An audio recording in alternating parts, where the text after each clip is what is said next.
Today on Market Journal, healthy cattle means a healthy Nebraska. We'll take you to the Husker Beef Nutrition Conference to see what people are doing to get their herds ready for a new year. Could the U.S. soon lose its title as the world's top soybean producer? We'll tell you what country may be taking the crown. And tractors, tools, equipment, and more. You'll find it all at the Nebraska Power Farming Show. Join us for a wrap-up of the annual event.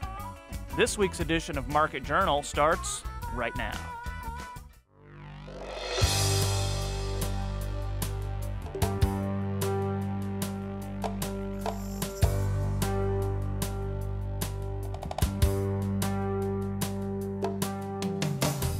Market Journal, television for agricultural business decisions, is a presentation of the University of Nebraska-Lincoln's Institute of Agriculture and Natural Resources.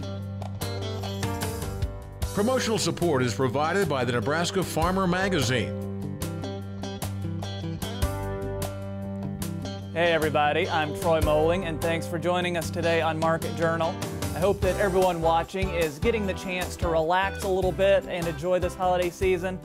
There's lots to get to on this week's show. Check out what we're following. Details about the new farm bill have been trickling out. We'll go through that.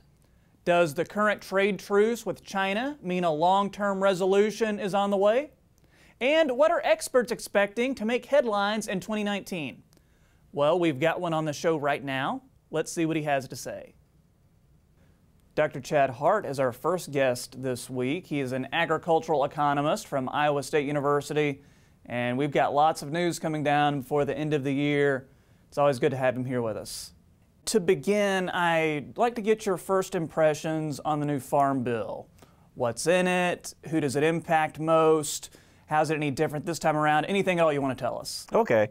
Well, so we're looking at the farm bill, and the president says he's going to sign it probably later this week. What we're looking at here is sort of a continuation of the 2014 Farm Bill. We're going to keep the same basic set of programs out there. We're going to make some tweaks, hopefully, to make them work a little better for farmers. So we're going to make some tweaks to PLC, the Price Loss Coverage Program, ARC, Ag Risk Coverage Programs. Both of those trying to make prices within those programs float a little bit more with where the markets are going. We're also adding a few acres on some conservation programs, expanding CRP a little bit there. You're seeing crop insurance basically trying to hold that harmless, if you will, for a while. And then when you're looking at different crops, specialty crops, we're trying to expand the opportunities for farmers out there through this farm bill. Gotcha. And also, as far as trade, we've got that 90-day trade truce with China. But I was reading an article where you're quoted as saying the announcement is not a lot to hang your hat on. So you don't see the needle moving too much with that? Well, it could, but the idea is there's nothing in writing that says here's what's going to happen or here's what the two sides have agreed to do to make this truce meaningful, if you will, to the markets. So what we've seen is sort of a verbal agreement. Okay, we're going to do some things to help each other out here, but what does that translate to us for in agriculture here? We have seen one sale to China on the soybean side, but it was relatively small. And in talking with farmer groups, I told them, you know, one sale doesn't excite me. Give me 10 to 15 of those sales, and then suddenly we're talking about something that can move our markets. And with all the trouble concerning soybeans this year, you think 2019 may finally be the year where another country overtakes the U.S. as the world's top producer? I think that's definitely the case. As we look at Brazil, they've been hot on our heels for the past few years. 2019, they'll expand acreage as we contract, and so we'll see them rise up to become the world's largest producer of soybeans. And still looking at trade, but as far as meat goes, the beef trade with Japan, it's been making news lately. Things seem to be going along pretty well there. Any updates, anything we need to know in that regard? Well, I think as you're looking at the meat markets in general, the storyline has been stronger numbers through our export markets here. Beef especially has been strong throughout 2018. We're seeing, you know, double-digit increases in our export sales there. And it hasn't been just Japan, but South Korea has been a big meat market for us as we went over the past year, and hopefully we'll continue to build on that going into next year. So do you see any other trends in the livestock market that you're watching as we head into 2019? Probably the biggest thing I'm watching right now is, again, as I'm looking at the international side, do we continue to see growth there? Because we've been building up our meat production here in the U.S., and most of that has been geared towards filling that international demand.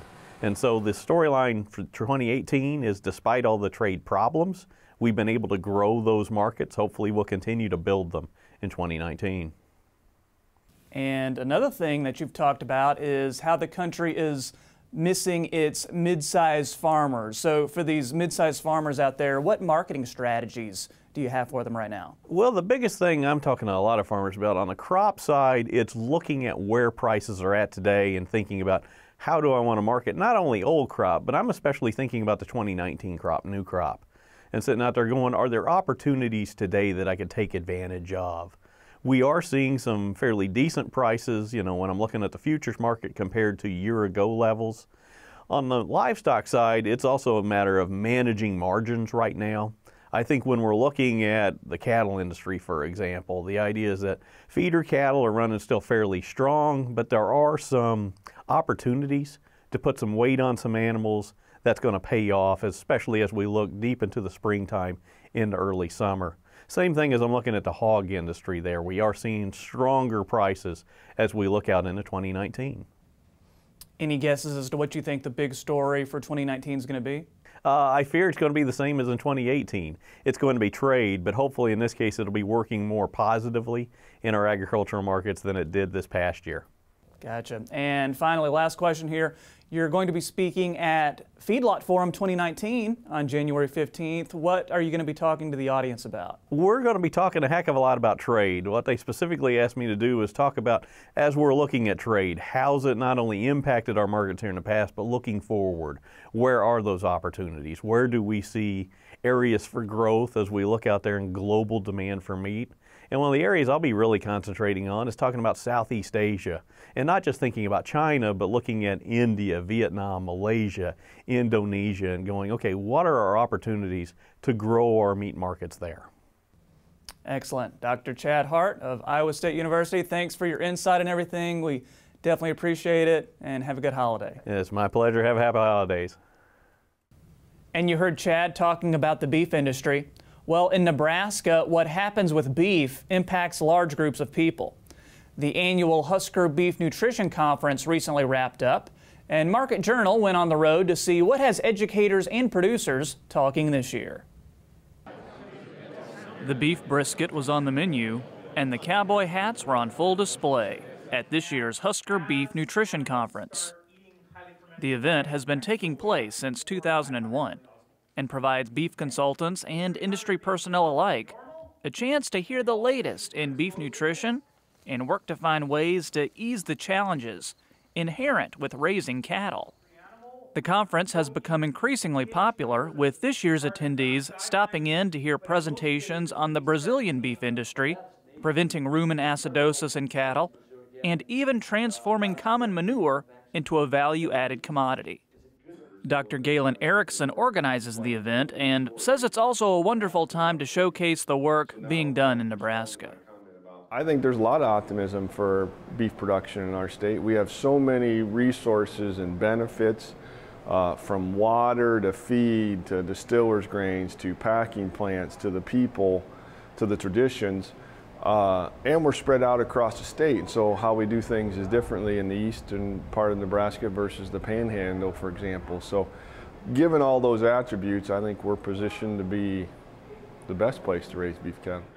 Each talk is designed to give the consultants the knowledge they need to take the information home and use it to benefit their clients.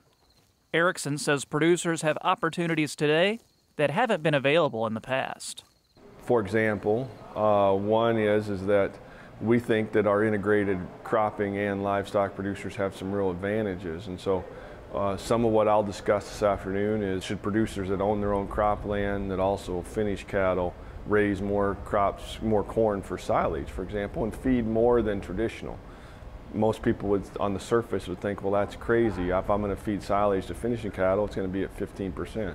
We have good information that shows that if you feed 2 or 3 times what's normal, you'll actually benefit as an operation and be more profitable overall. How rumen acidosis occurs in feedlot cattle. Dr. Greg Pinner made the trek from the University of Saskatchewan to showcase his findings for enhancing cattle productivity and health. Besides a colder climate and feeding cattle more barley, Canadian herds aren't managed that differently than what you'd see in the U.S. And according to Pinner, it's those similarities that make studying Nebraska's beef industry worthwhile. In the end, we're using the same type of cattle, we're using the same nutritional models, we're implementing the same basic system, and so there's a lot of opportunity to collaborate and hear ideas that producers or researchers would look at here in Nebraska and try to fit that in with how we would manage those cattle in Alberta or Saskatchewan. Tariffs and trade deals have been front-page news for Pinner, too, and he understands that a strong partnership with the U.S. is crucial now more than ever. I think any agreements that have promoted free trade are good for both sides of the border. I can speak from the Saskatchewan standpoint, where we're already seeing a lot of cereal grains move up from the United States because of price points. So for example, corn is moving north, and I anticipate cattle as well as feedstuffs will have bidirectional movement depending on where the basis is and where market factors are driving. As for what's ahead, Erickson says producers will always experience unknowns, but he remains optimistic for 2019. We're blessed with an abundant crop this year again, and I think feed prices shouldn't have too many surprises. Although I would say that if you can use corn stalks and graze them, or corn stalk residues, hay prices are pretty high priced. So that's probably the only real surprise I see for 2019 is that feed prices should be competitive, other than watch your hays and maybe to be smarter to sell your hay and find an alternative, which there are some. Galen also wants to make sure you know about the annual Nebraska Beef Cattle Report that was just released. You can reach out to your local extension educator to get a copy of that, or you can search Beef Report on the Nebraska Extension website. And we've also included a link on the Market Journal Facebook page. Now, keeping with the beef theme, and Dr. John Pollak, the former director of the U.S. Meat Animal Research Center, is now heading up the Nebraska Integrated Beef Systems Initiative at UNL.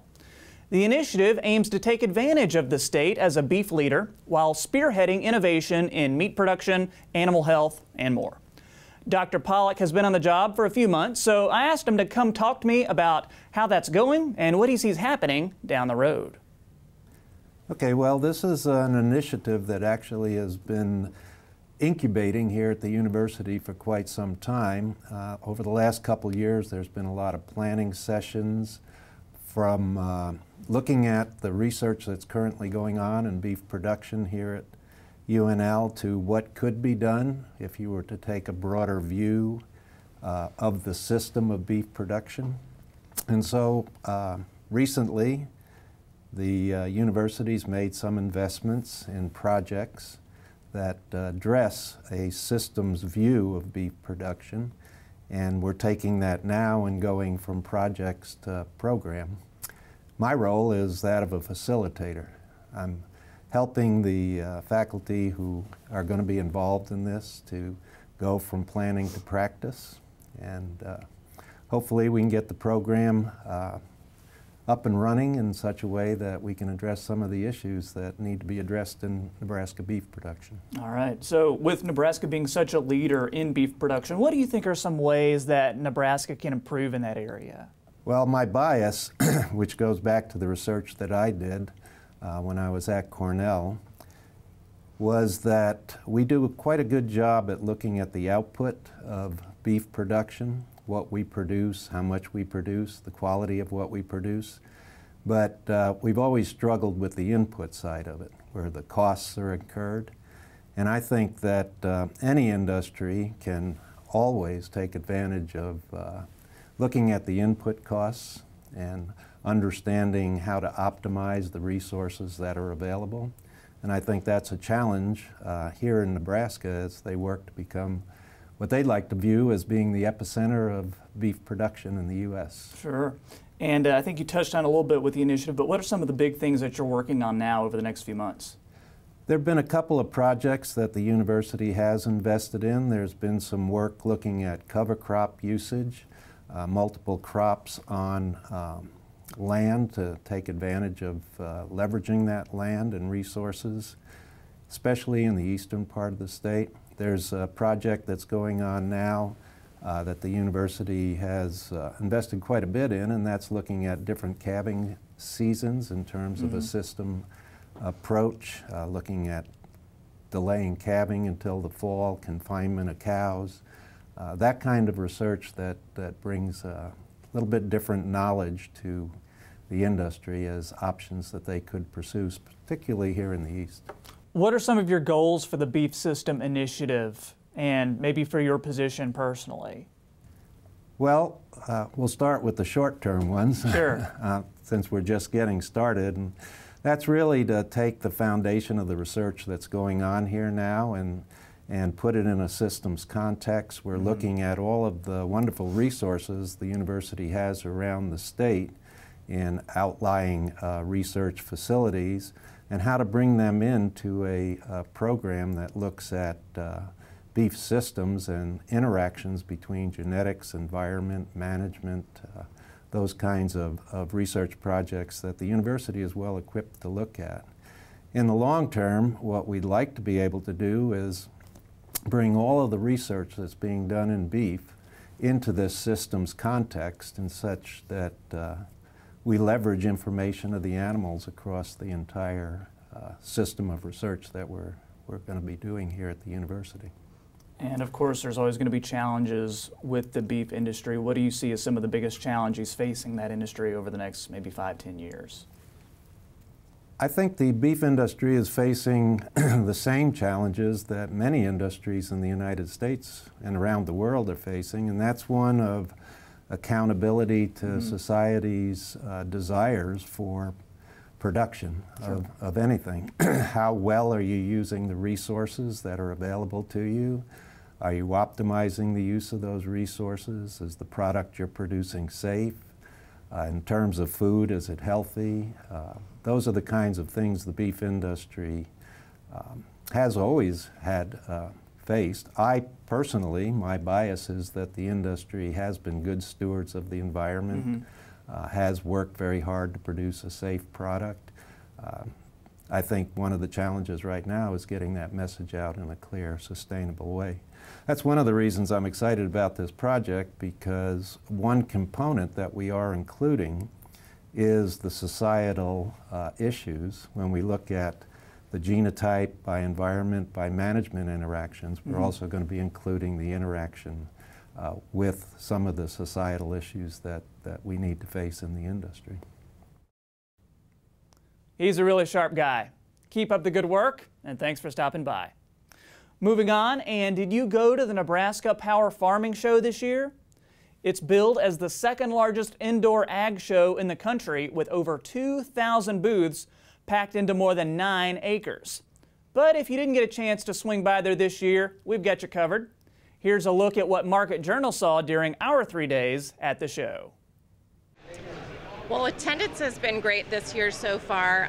We expect anywhere in the range from 15 to 18,000. We may top that this year with our Ag Innovation Pitch Competition.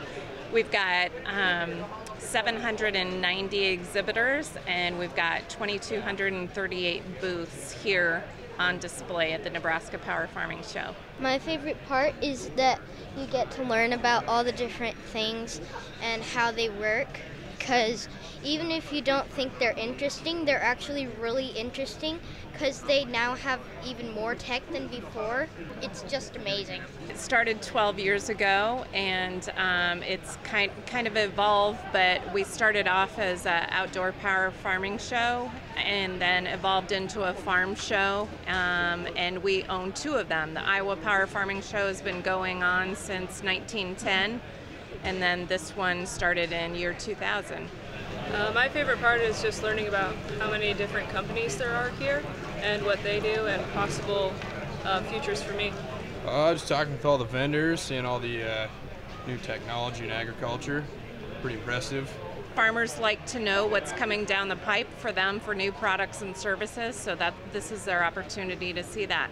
Oh, there's a lot of exhibitors here and a lot of producers and farmers and ranchers to visit with, and kind of just get the feel for what's out there on the countryside, and we enjoy talking to farmers and ranchers. You know, there's a lot of great things about this show, but everybody is so friendly. I think, you know, as a learning experience, this is where they can see it all under one roof or under 6 buildings. So they can get anything from advice about big equipment, precision farming, chemicals, seed, weed control, you name it, we've got it here. Well, I've been making it to this show basically since it has evolved here a number of years back, and I try to make it every year. There's tools, there's equipment, there of course with software now, and the electronic age and everything, things are rapidly advancing. It gives me a chance to see a lot of new stuff all in one place. This makes it real efficient. Oh, and also one thing, I wanted to come by with Market Journal. I wanted to meet our new host, and so I have a chance here face-to-face to meet Troy. This is a real nice opportunity. Wow, good times. That last guy you saw is named Nick. He came by the Market Journal booth, and we had a fun chat. In fact, had fun talking with lots of folks who came by and talked about watching the show. But yeah, so much to see. One guy even told me that if they don't have it here, you probably don't need it. That's the truth. Let me tell you, we'll be sure and do it again next year. Time now for weather with Nebraska Extension ag climatologist and Market Journal chief meteorologist Al Dutcher. And Al, you weren't lying last week when you said we were going to experience a pretty stable weather pattern this week. Do you have any surprises in store as far as the weather goes for the holidays? Well, Troy, you're absolutely correct. We had some nice weather, but unfortunately it's going to come to a dramatic end, and it looks like it's going to come to an end the day after Christmas. Thankfully, at least for traveling up to Christmas, things look great, but then we have a big storm system that's been well advertised now for the past week, and each run that we see in the model seems to intensify this system, so we will expect to see some blizzard conditions somewhere in the western Corn Belt, and the most likely scenario will be in portions of central, northern Nebraska and parts of South Dakota, potentially moving more eastward. If the system digs a little bit farther to the south and moves a little bit more toward the east, that would allow more of that cold air to move into our region. So let's get a look at the current forecast as we go forward in time. And today what we notice is that we have just a little bit of a wave. This piece of energy is expected to move toward the east and not really impact us much except for the slight cool down as high pressure will start to build in, and we'll start to see some warming conditions. And we look for a third consecutive weekend of nice conditions without snow, as a major snowmaker will be up the eastern seaboard, and that's that system that passed through us during the midweek and gave us a few sprinkles. Then we kind of see a wavy pattern with a piece of energy moving the northern stream, and then we have the southern stream where a lot of the energy is going to come into. But you can see high pressure dominates most of the central United States and the southeastern United States, with the major precipitation dictated over the northwestern United States with a little bit of flurry activity over the Great Lakes.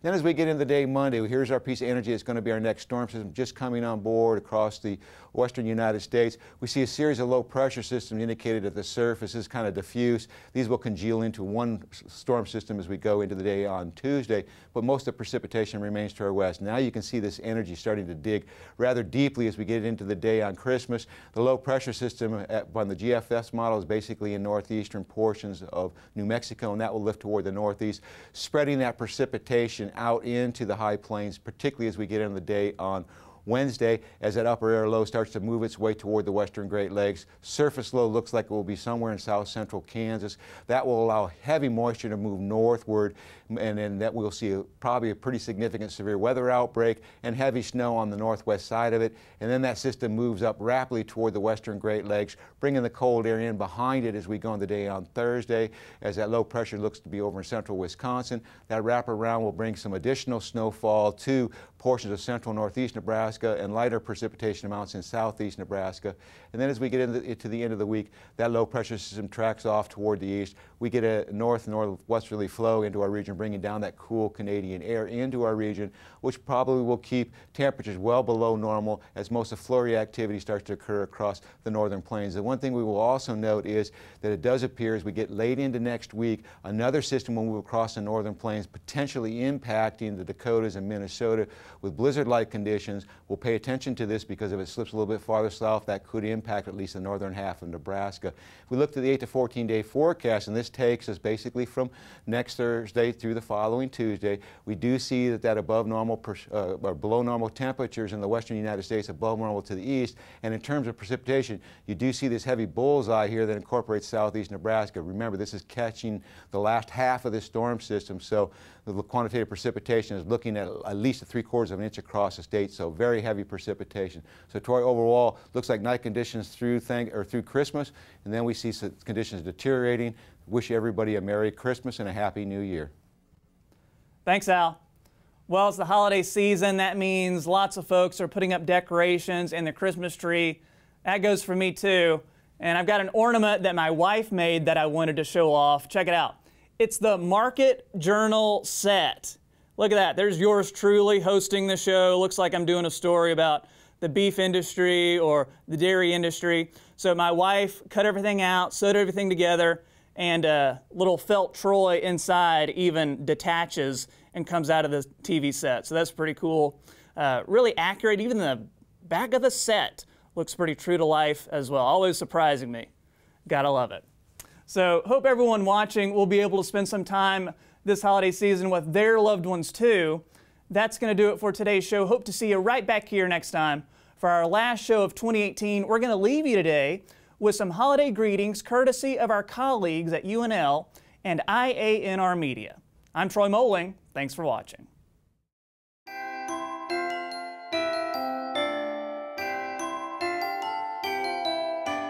Happy holidays to you from INR Media.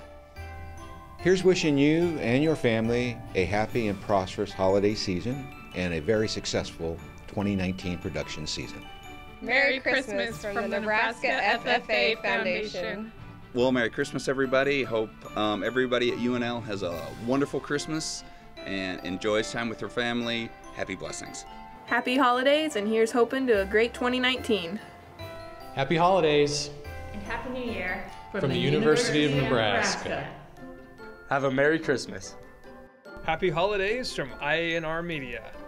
Happy holidays from INR Media and Whiteboard Steve. Wow, it's been a great year. I want to wish everyone out there season's greetings and well wishes for a prosperous 2019.